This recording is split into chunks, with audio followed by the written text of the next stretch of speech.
I've never owned a pair of Jordan sneakers. It's true, I have a sneaker channel. I'm here in Japan, Tokyo by the 23 no sneaker channel, I say at the start of every one of my videos, and I have never ever owned a pair of Jordan sneakers. Let's find out why in today's video.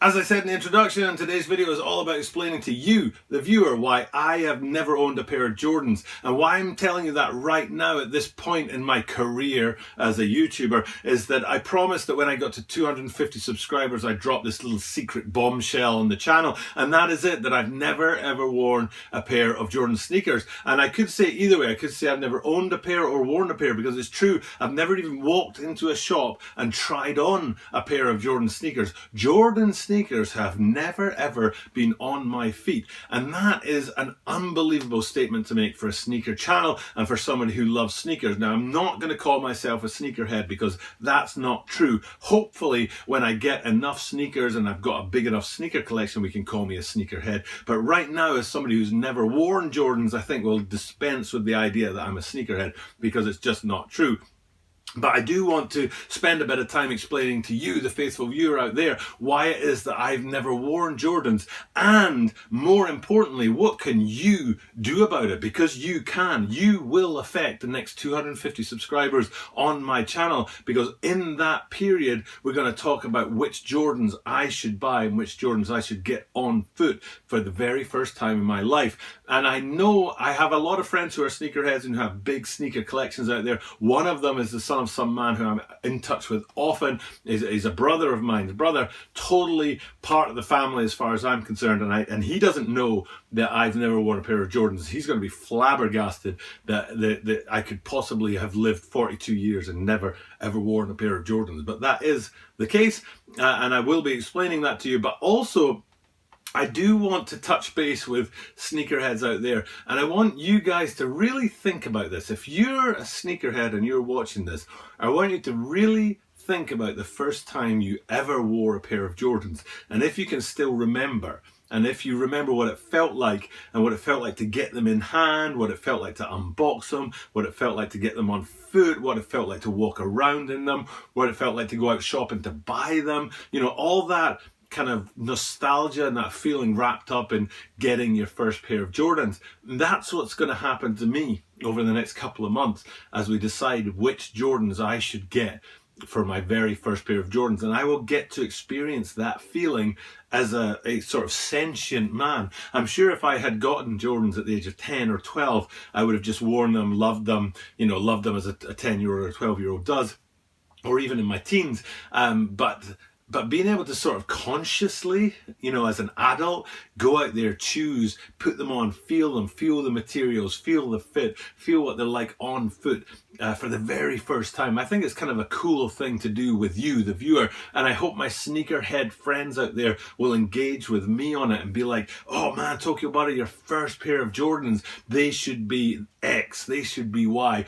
I've talked at length on my videos about how much I love the Jordan 4s, and then close second to them the Jordan 12s, and whether or not they should be there as my first ever Jordans. But before we get into how you, the viewer out there, can help me choose my first pair of Jordans, let's talk about why. Why do I not have any Jordans in my collection? Why have I never ever worn a pair of Jordans in my life? And let's rewind back to my high school days to start exploring exactly that. In a recent video, I did a review of the Air Max 180 Berlins, and I talked about how they had taken me back to my high school days, because the Air Max 180s were my first sort of sneaker envy sneaker. The first time that I saw a sneaker on somebody else's feet, and I was like, I want to get my hands on them. And that's where the sneaker story starts for me. It starts in high school. Now, high school in the UK, where I'm from, goes from ages 13 to 18. In the UK, you have primary school and you have high school. We call it secondary school in the UK. And there's no middle school and there's no junior high school unless you went to a specific kind of school. But generally speaking, state schools,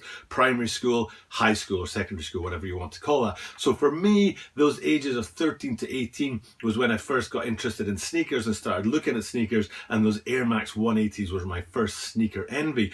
But if you take that period when I was in high school, and you look at my life, the main sort of thing that was going on, especially in the early part of that stage, was we were poor. Man alive, were we poor. We had, I was born in London in England, and me and my two brothers, my parents lived in London, England until I was 6. And then when I was 6 years old, we moved up to rural Scotland, where my dad's family is from, because London was a lot of drugs and a lot of violence going on in the early 80s, the early part of Maggie Thatcher's reign. I'm not going to talk about Maggie Thatcher in my videos, thank you very much. But anyway, that was the reason why we moved to Scotland. And when we moved to Scotland, all the credentials and the experience my parents had in England didn't count for anything, so they had to start from scratch again. My mum started as a part-time nurse, and my dad went back to university. So there you've got a half an income, a part-time nurse's income, supporting a family of 5,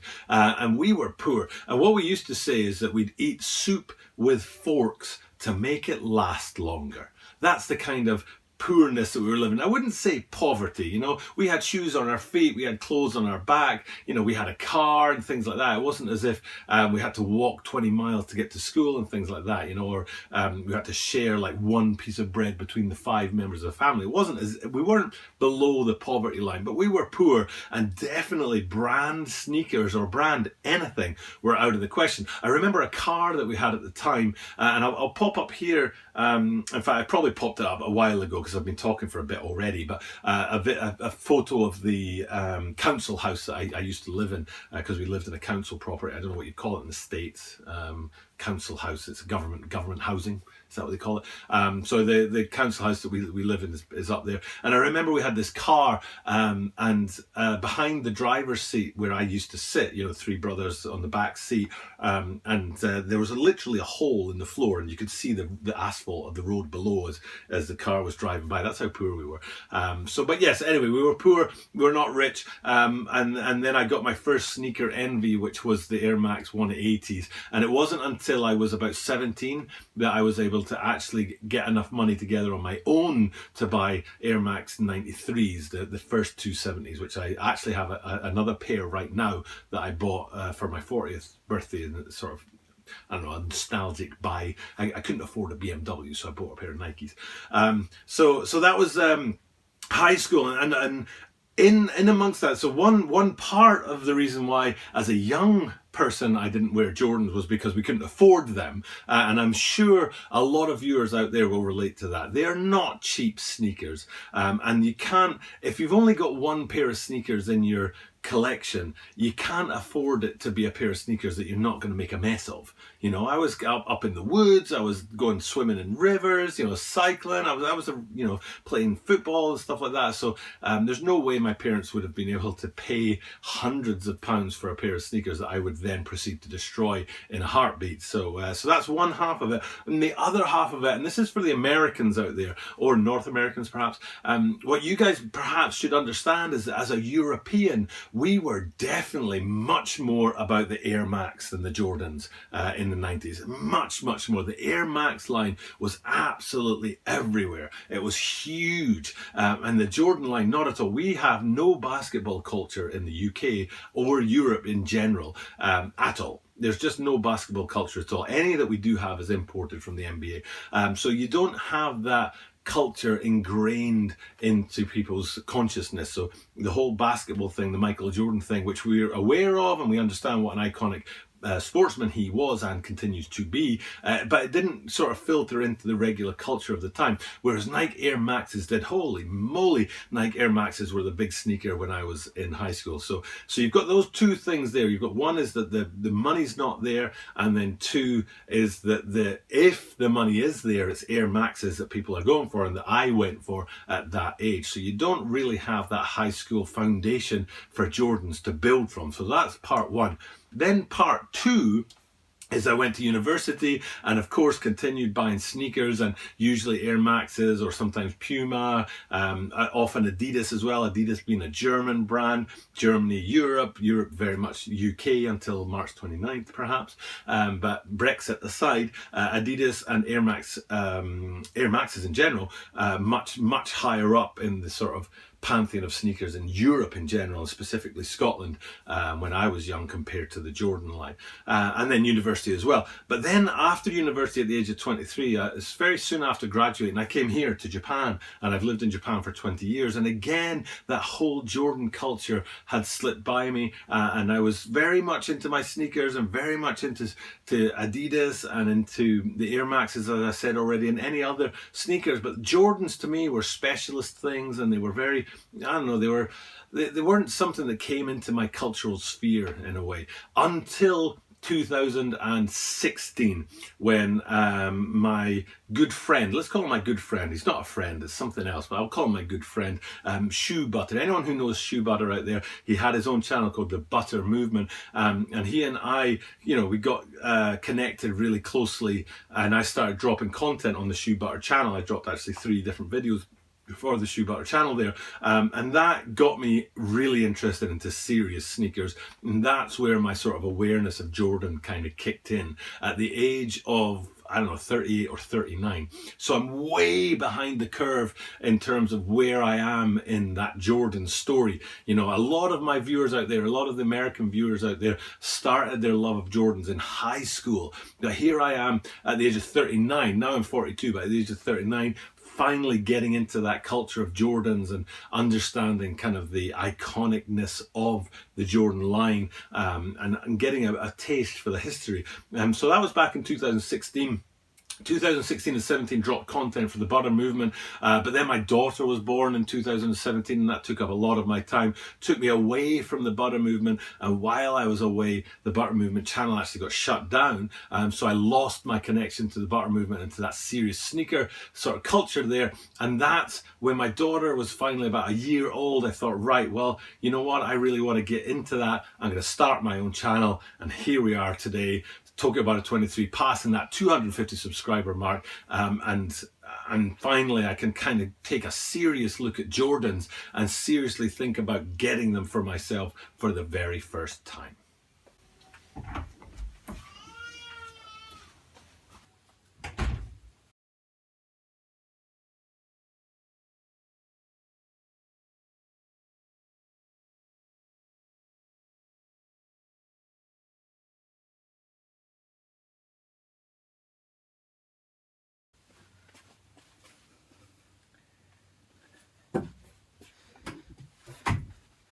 Okay, I'm back. You probably just saw me going out there, and then I think I would have fast forwarded this. I've said in previous videos I don't like to edit.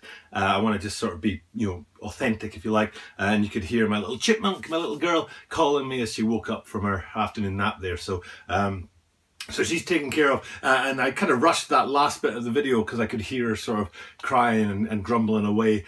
So I kind of rushed into it, and now I'm rushing out of it. And you can see I'm sort of a bit sort of out of sorts. But anyway, so yes, never worn Jordans in my life. Never even gone into a store and asked to try them on. I was always, when you're kind of poor, you have to understand that there's you feel.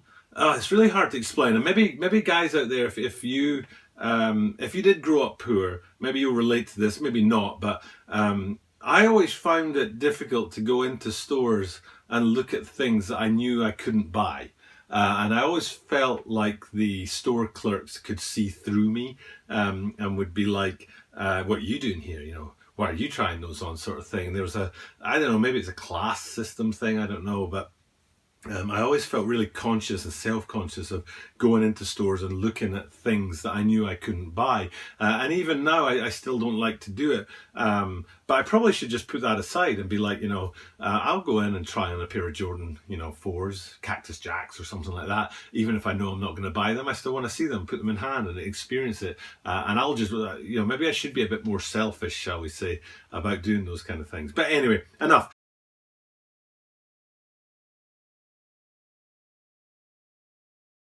let's get into what you, the viewer, can do for me. I don't really know what to do about Jordans. There are three things I'm thinking of. Maybe you can think of a fourth. Or maybe one of these three will be the idea that actually works. But I want to look at Jordans. I want to get Jordans in hand. One part of my brain thinks that I should start with the trash, the worst Jordans out there. And I've only got a couple of screenshots to throw up to sort of exemplify that idea. I think up here is the Jordan 18 Flints, which are still sitting.